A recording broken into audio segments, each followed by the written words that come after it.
I thought I knew my life, my family, my finances. But everything changed the day I discovered my wife and her lawyer lover had stolen $8 million from me. Before that day, my life was, for all intents and purposes, perfect. I had a successful business, one I'd built from the ground up with sweat and sleepless nights. I had a family I loved, a home filled with laughter, and a wife I trusted implicitly. Or so I thought. We had this life, this picture-perfect existence. You see the photos, the smiles, the vacations. It all looks so real, doesn't it? It felt real to me. But then, small inconsistencies started appearing, like tiny cracks in a flawless facade. A check I thought I'd signed went missing from the business account. An unusual withdrawal I couldn't account for. My wife would be on the phone, her voice dropping to a whisper when I walked into the room. It was always her lawyer, she'd say. Just business, I trusted her. Why wouldn't I? These were small things, easily explained away. A simple accounting error, a forgotten expense. But they started to add up, creating this low hum of anxiety in the back of my mind. The phone would vibrate on the counter, and I'd see his name flash on the screen again. The excuses became a little too quick, a little too rehearsed. Still, I pushed the doubts down. I didn't want to believe that the foundation of my world was trembling. And then, one night, the trembling became an earthquake that shattered everything. I was working late, trying to reconcile the numbers that just wouldn't add up. On a whim, I logged into our main savings account, the one that held our future, our security, everything we had worked for. My heart stopped. I stared at the screen, my mind refusing to process what my eyes were seeing. The balance. It was empty. $8 million. Gone. Just vanished. My hand started to shake. I clicked refresh, thinking it had to be a glitch, a mistake by the bank. But the numbers stayed the same. 0. And then it hit me, a wave of cold, sickening realization. The missing checks, the weird withdrawals, the endless calls with her lawyer. It wasn't her lawyer. He was her lover. My wife.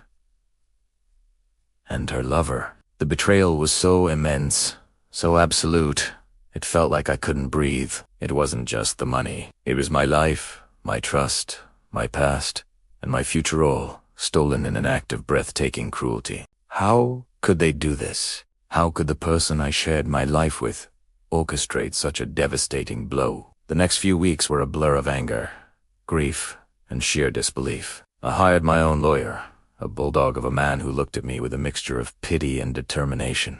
We started to trace every transaction, every transfer, every signature. It was like peeling back the layers of a nightmare. Every step we took led us deeper into a web of deceit, a carefully constructed plan to bleed me dry. They had been at this for months, maybe even years, siphoning funds through shell corporations and complex legal maneuvers. The most twisted part, they were using the law itself as their weapon, hiding their theft behind a wall of impenetrable paperwork. They were so confident, so arrogant. They thought they had committed the perfect crime, leaving me with nothing but the rubble of my life. I felt completely lost, adrift in a sea of legal documents and financial ruin. My days were spent on the phone, in meetings, staring at spreadsheets that confirmed my worst fears. One evening, desperate for a distraction, I found myself in the attic, surrounded by forgotten boxers and ghosts of the past. I was just moving things around, trying to clear my head, when my hand brushed against an old, dusty, leather-bound trunk tucked away in a dark corner. It had belonged to my grandfather. I almost ignored it, but something compelled me to pry it open. Inside, beneath layers of old photographs and yellowed letters, was a small, unassuming ledger. As I carefully blew the dust off its cover, I saw it was a bank ledger, the paper brittle with age. Tucked inside was a passbook for a bank account I'd never heard of. The first entry was dated 1948. My grandfather, a man I barely knew, had hidden this account away. It felt like a secret whispered across time, a message meant only for me, discovered at my absolute lowest point. A flicker of something I hadn't felt in a long time ignited within me. A tiny, fragile spark of hope. The next day, I started my investigation into this ghost account. Contacting the bank was like stepping into a time machine. The account number was so old it wasn't even in their digital system. They had to pull records from deep within their archives. Massive, dusty books filled with handwritten signatures and ink stamps. Each phone call was an adventure, a step closer to an unknown truth. The bank employees were fascinated, treating it like an archaeological dig. They sent me copies of old documents, the elegant cursive of my grandfather's signature staring back at me. I could almost feel his presence, a steady hand on my shoulder from decades away. Was this a dead end? A forgotten relic with a few dollars in it? Or could it be the lifeline I so desperately needed? Could it save me? Days turned into a week, and then the call came. It was the bank manager. They had finally managed to piece together the entire history of the account, accounting for interest and inflation over more than 70 years. I held my breath, my heart pounding in my chest as he told me the final balance. I had to ask him to repeat it, and then I just sat there, in stunned silence, the old passbook clutched in my hand. It was an ogie. It was more than enough. It was a second chance. Sitting there alone, with the setting sun casting long shadows across the room, I finally understood. They had taken my money. Yes, they had tried to destroy me, but they couldn't take this.